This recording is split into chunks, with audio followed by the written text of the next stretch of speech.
آئیں گے ہم ان میٹرز کو دریا میں پھینک دیں گے، اور 1 سال کے بعد آپ اسی منہ سے یہ کہتے ہیں کہ چونکہ میرے رشتہ دار میٹر کا استعمال کرتے ہیں، آپ غریب بھی اب میٹر کا استعمال. کشمیریوں کو یہ کہنا کہ یہ دماغ سے کوئی نکالے کہ میں کسی کے دباؤ میں آنے والا ہوں، تو پھر ایل جی کو ہٹانے کی ضرورت کیا تھی؟ اگر آپ دباؤ میں آنے والے نہیں ہیں تو ایل جی کو ہٹانے کی ضرورت کیا تھی؟ صاحب اب آئیڈیولوجیکل ڈفرینسز اب نیشنل کانفرنس اور آپ کے بیچ میں ہو گئی، یہ دوریاں کہاں تک بڑھ سکتی ہیں؟ نیشنل کانفرنس اور میرے بیچ میں نہیں ہے، ان انڈیویجولز اور میرے بیچ میں ہے. لوگوں کے سامنے آ کے اس طرح کے تکبر کا اظہار کرے کہ میں لوگوں کے سامنے لوگوں کے دباؤ میں آنے والا نہیں ہوں، اسے پھر جمہوریت میں حصہ نہیں لینا چاہیے. جمہوریت میں وہی عروج پاتا ہے جو لوگوں کے جینوئن ڈیمانڈز کے دباؤ میں آتا ہے، سنتا ہے، اس پہ عمل کرتا ہے. اچھا جو بھی پارٹی میں ابھی ہے وہ سب ایسے ہیں تو انہیں یہ فیصلہ کرنا چاہیے کہ کیا وہ لوگوں کو آئیڈیالوجی کے نام پہ گمراہ کرتے ہیں یا اپنے آئیڈیالوجی کے ساتھ صادق ہے. میرے اوپر یہ سوال نہیں ہے. راجیہ سبھا الیکشنز ہو گئے، بی جے پی کے 4 ایکسٹرا ووٹس ہوئے، ابھی تک سب کنفیوز ہے کہ آخر یہ 4 ووٹس آئے کہاں سے. نیشنل کانفرنس یہ کہتی ہے کہ ہماری طرف سے کسی نے بھی غلطی نہیں کی ہے اور آخری لمحات پر ہمیں دھوکہ ملا ہے. فاروق صاحب یہ کہتے ہیں کہ بی جے پی نے ہمیں آفر دیا تھا، ڈیل دی تھی، لیکن ہم نے وہ ریجیکٹ کی. سجاد غنی لون کہتے ہیں یہ فکسڈ میچ ہے. ممبر آف پارلیمنٹ آگر اللہ ہمارے ساتھ موجود ہے. سر کیا کچھ کہنا چاہیں گے؟ صرف اتنا کہوں گا کہ چیف منسٹر نے شاید یہ کہا کہ مجھے پتہ ہے کہ کن نے کیا ہے، میں ان کا نام اب نہیں لوں گا. یہ ساری باتیں کلیئر ہوں گی، ان کو بتانا چاہیے کہ کس نے کیا ہے، کہ یہ کوئی ذاتی لڑائی نہیں ہے، کسی کے ساتھ ذاتی کام نہیں ہے، یہ پبلک پراپرٹی ہے انفارمیشن، کیونکہ یہ لوگوں کا اعتماد ملا ہے ان لیجسلیٹرز کو اور اسی اعتماد کے ذریعے ایم ایل ایز بنے ہیں. اس اعتماد کا انہوں نے اندر کیا کیا، ووٹ کس کو دیا. اگر چیف منسٹر کو یہ پتہ چلا انہیں بتانا چاہیے تاکہ لوگوں کو بھی پتہ چلے کہ کس کے ایم ایل اے نے کون سا کام کیا ہے. تو یہ سارے اسپیکولیشنز جو ہے یہ بیٹھ جائیں گی اور یہ پتہ چلے گا کہ کس نے کون سا کام کیا ہے. تو جتنا جلدی وہ یہ نام بتائے اتنا زیادہ بہتر ہوگا ان کے لیے بھی اور ہم سب کے لیے. آغا صاحب، محبوب مفتی نے سپورٹ ایکسٹینڈ کرنے سے پہلے ہی یہ بات کہی پریس کانفرنس کے ذریعے، یہ پارٹی بھروسے لائق پارٹی تو ہے نہیں، یہ ووٹ دینے لائق بھی پارٹی نہیں ہے. اس پر آپ کیا کچھ کہیں گے؟ کیوں بھروسہ، اعتماد آج بھی نیشنل کانفرنس جیت نہیں پا رہی؟ وہ آپ محبوب مفتی جی سے پوچھیے. باقی لوگوں کا اعتماد کمانا اس پارٹی کی ذمہ داری تھی. میں یہی 1 سال سے کہتا آیا ہوں کہ اعتماد جو ملا ہے یہ اس طرح کی سچویشن میں، سرکمسٹانسز میں ملے ہیں جب لوگوں نے ساری امیدیں کھوئی تھی. ہم اپنے وجود کی لڑائی لڑ رہے ہیں، تو ایک بھی چھوٹی سی بھی غلطی اس اعتماد کو ٹھیس پہنچا سکتی ہے، کوتاہی بھی اعتماد کو ٹھیس پہنچا سکتی ہے. تو 1 سال سے اس اعتماد کی قدر رکھنے میں مجھے نہیں لگتا کہ کسی صحیح ڈائریکشن میں گئے اور کوئی ایسا کام کیا کہ 1 سال کے بعد یہ لگے کہ لوگوں کے اعتماد میں اضافہ ہوا ہے. تو یہ سوال پارٹی کے لیے انٹروسپیکشن کا ایک سوال ہے. اس سوال کے بنیاد پہ بجائے اس کے کہ وہ تکبر میں آئے، انہیں انٹروسپیکشن کرنا چاہیے. ہم سبھی کو انٹروسپیکشن کرنا چاہیے اور دیکھنا چاہیے کہ کوتاہی کہاں پہ ہوئی ہے. آگے صاحب آخری سوال میں پوچھنا چاہوں گی، 2024 کے جو الیکشنز تھے، چاہے لوک سبھا الیکشنز تھے یا اسمبلی الیکشنز تھے، آپ سٹار کیمپینر تھے. اب آپ نے دوری بنائی ہے الیکشن سے، آپ نے یہ بھی کہا ہے کوئی بھی میرا فوٹو کیمپیننگ میں یوز نہیں کیا جائے گا. کیوں ایسا ہے کہ آپ اب کیمپیننگ میں پارٹیسپیٹ نہیں کرنے جا رہے جبکہ آپ سٹار کیمپینر تھے؟ اس کے ساتھ ریزرویشن کے مدعے کو لے کے chief minister Omar Abdullah clear کر چکے ہیں کہ میں کسی کے دباؤ میں نہیں آؤں گا، اور یہ بھی کہ ایل جی کے پاس فائل جاتی ہے، وہاں سے پھر فائل واپس نہیں آتی ہے. اگر وہ ہوم منسٹر سے بھی ملتے ہیں، وہ پرائم منسٹر سے بھی ملتے ہیں، تو ایل جی صاحب کے پاس کیوں نہیں جاتے ہیں وہ فائلز نکالنے کے لیے؟ اور یہی باتیں میں بھی کہتا ہوں نا کہ لڑیے. ہمیں ووٹ ہی اسی لیے ملا ہے کہ ہم لڑے.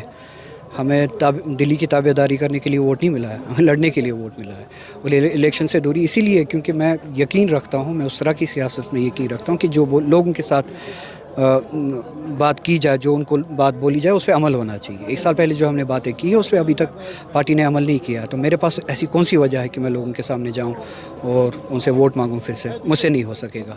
آپ اس پولیٹیکل ایجنڈا پہ دیکھیں جس پہ لوگوں نے ووٹ دیا. لوگوں نے عام سڑک بجلی پانی پہ ووٹ نہیں دیا، ایک بہت بڑی لڑائی کے لیے ووٹ دیا. وہ لڑائی کہاں پہ لڑی ہے پارٹی نے؟ میں اکیلا لڑتا آ رہا ہوں. پارٹی اس ڈائریکشن میں جا رہی ہے، میں اس ڈائریکشن میں وہ لڑائی لڑتے لڑتے دیکھ رہا ہوں کہ پارٹی کہیں پہ بھی نہیں ہے. اس ایجنڈا کو چھوڑ دیا ہے. تو وہ لڑائی بھول چکے ہیں. 1 سال میں مجھے دکھائی نہیں دی کہیں پہ. چلیے یہ کہتے ہیں کہ ہم لوکل گورننس دیں گے. آج میں چلیے ان کے کہنے کے حساب سے روٹین گورننس کے نام پہ لوگوں سے ووٹ مانگنے جاؤں، 2 منٹ کے لیے مانگتے. کیا بتاؤں کہ ہم نے 1 سال پہلے آپ سے کہا، لوگوں سے کہا کہ مثال کے طور پر میٹر آپ کے خلاف لڑائی ہے، آپ کے ساتھ زیادتی ہے. ہم جب حکومت میں آئیں گے ہم ان میٹرز کو دریا میں پھینک دیں گے. اور 1 سال کے بعد آپ اسی منہ سے یہ کہتے ہیں کہ چونکہ میرے رشتہ دار میٹر کا استعمال کرتے ہیں، آپ غریب بھی اب میٹر کا استعمال کرنا ان سے سیکھ لیجئے۔ اور اس حقیقت کے بغیر کہ آپ نے اقتصادی حالت جو ہے ابھی لوگوں کی ٹھیک کی ہو، ابھی اقتصادی حالت لوگوں کی ٹھیک نہیں ہوئی ہے۔ میٹر کی ضرورت ہر سوسائٹی میں ہوتی ہے، مگر اس سے پہلے سوسائٹی کی وہ اقتصادی حالت اس سطح پہ لانا بہت زیادہ ضروری ہے۔ ریزرویشن کو لے کے آپ نے خود دیکھا، میں نے ایک کنڈیشن رکھی تھی، چلیے ٹھیک ہے، باقی کی لڑائی کے بارے میں آپ سے جواب میں بعد میں مانگوں گا۔ 3 دن کے اندر نامنیشن سے پہلے 3 دن کے اندر بڑگام کے نامنیشن سے پہلے 3 دن کے اندر ریزرویشن کا مسئلہ تو آپ اپنی سطح پہ حل کر سکتے ہیں، کیونکہ وہ آپ کے ہاتھ میں ہے۔ اس سے مجھے بھی انٹینشن کا پتہ چلے گا، اس سے مجھے بھی کم سے کم یہ پتہ چلے گا کہ جو لوگوں کے ساتھ ہمارے وعدے ہیں، اگر کوئی چیز ہمارے ہاتھ میں ہے اس پہ ہم سیریس ہیں، دلی کے ساتھ لڑائی ہم لڑتے رہیں گے۔ آپ نے ریزرویشن کا مسئلہ بھی اپنے تکبر کا مسئلہ بنایا، اور بچوں کو یہ دھمکی دینا، اسٹوڈنٹس کو یہ دھمکی دینا کہ میں آپ کے دباؤ میں آنے والا نہیں ہوں، کشمیریوں کو یہ کہنا کہ یہ دماغ سے کوئی نکالے کہ میں کسی کے دباؤ میں آنے والا ہوں۔ تو پھر ایل جی کو ہٹانے کی ضرورت کیا تھی؟ اگر آپ دباؤ میں آنے والے نہیں ہیں تو ایل جی کو ہٹانے کی ضرورت کیا تھی؟ ایل جی تو وہی ہے، وہی انسٹیٹیوشن، ان ڈیموکریٹک انسٹیٹیوشن تھا جو کسی کے دباؤ میں نہیں آتا تھا، اور آج بھی نہیں آتا ہے۔ لوگ 2024 میں اسی لیے نکلے کہ ان کو وہ ڈکٹیٹرشپ ہٹانی تھی، اور دباؤ میں آنے والا جواب دہ ایک نمائندہ بٹھانا تھا، جس کو لوگوں کے دباؤ میں آنا، جینوئن دباؤ میں، ناجائز میں نہیں، جینوئن دباؤ میں آنا ہی آنا ہے۔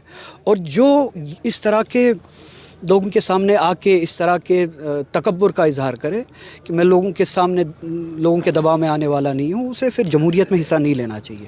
جو جمہوریت میں وہی عروج پاتا ہے جو لوگوں کے جینوئن ڈیمانڈز کے دباؤ میں آتا ہے، سنتا ہے، اس پہ عمل کرتا ہے۔ اچھا آغا صاحب، آپ آئیڈیولوجیکل ڈفرینسز آپ نیشنل کانفرنس اور آپ کے بیچ میں ہو گئی، یہ دوریاں کہاں تک بڑھ سکتی ہیں؟ نیشنل کانفرنس اور میرے بیچ میں نہیں ہے، ان انڈیویجولز اور میرے بیچ میں ہے جو نیشنل کانفرنس میں ہے۔ نیشنل کانفرنس کی آئیڈیالوجی یہی ہے جو میں کہہ رہا ہوں۔ ان سے آج بھی پوچھیے نیشنل کانفرنس کی آئیڈیالوجی کیا ہے۔ ہم اپنے ایگزسٹنس کی لڑائی، 370 کی لڑائی، ریاست کے لیے پروٹیکشنز کی لڑائی، آئین کی لڑائی جو ہم لڑ رہے ہیں، اس ریاست کی خود مختاری کی لڑائی، یہ نیشنل کانفرنس کی آئیڈیالوجی ہے۔ یہ انڈیویجول جو وہاں پہ بیٹھے ہیں یہ اس سے دور ہے، میں دور نہیں ہوں۔ تو یہ بات مت بتائیے آپ، ہاں یہ بتائیے کہ ان انڈیویجولس کی آئیڈیالوجی کے ساتھ میرا اختلاف ہے، بالکل ہے، کیونکہ یہ اپنی پارٹی کے آئیڈیالوجی کے ساتھ بھی جو ہے وہ ایماندار نہیں ہے۔ یہ لڑائی جو میں لڑ رہا ہوں، یہ تو پہلے ہم سبھی کشمیریوں کو کس نے کہی ہے؟ یہ تو نیشنل کانفرنس نہیں کہی ہے نا۔